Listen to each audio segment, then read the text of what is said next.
So I'm tired. I'm going to sit on this here cardboard and talk for a minute because I did pledge to one YouTube video a day. So this one I was talking with my friend yesterday, and we're both going on this big trip together, semester at sea, both as post-grad students, just doing it basically for fun to get out of the country.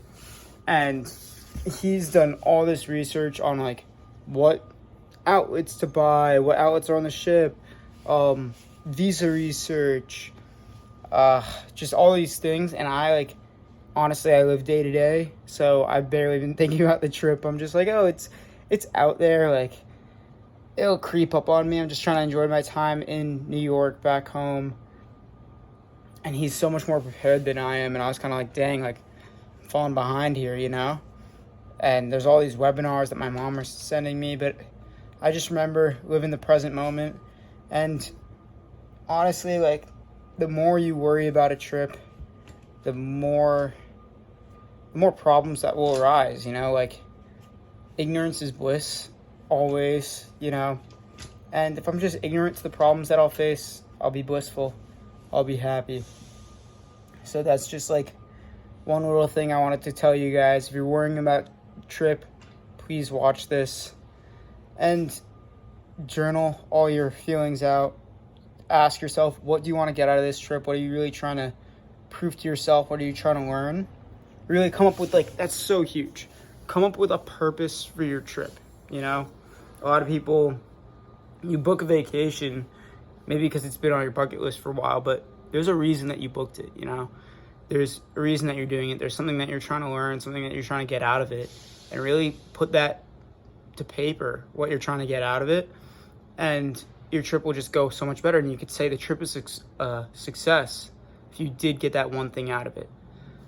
That's just like my major piece of advice, you know? For me, my first time leaving the country, the purpose was to visit friends abroad, and that was also my second time as well.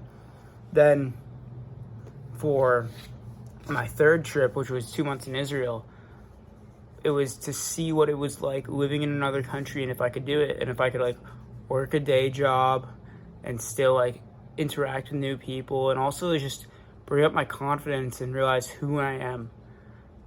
And also purposes. Israel was so impactful on me, not just because it was Israel, just because it was my first time actually living somewhere else. And that's something that I hope to do in the next year, is to actually live somewhere else, be ingrained in the culture, and find, that's the next part. Is my next trip is going to be building a business outside of the US that I can take mobily.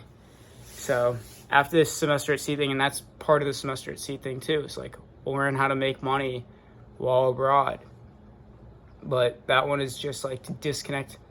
That's the secondary purpose, but the more important purpose is to disconnect from the US for an extended period of time, experiment with this whole lifestyle of moving somewhere every week, which is one incredible opportunity I get for a semester at sea. And I'm going to feel burnt out at the end and maybe want to go home, but I'm just forcing myself to say, if my mom or dad is watching this, it's going to be a year away from the US, at least.